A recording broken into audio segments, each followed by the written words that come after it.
হাঁড়িতে সরিষার তেল গরম করে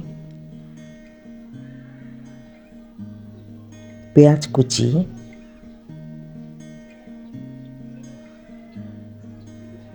রসুন কুচি, কাঁচামরিচ কুচি,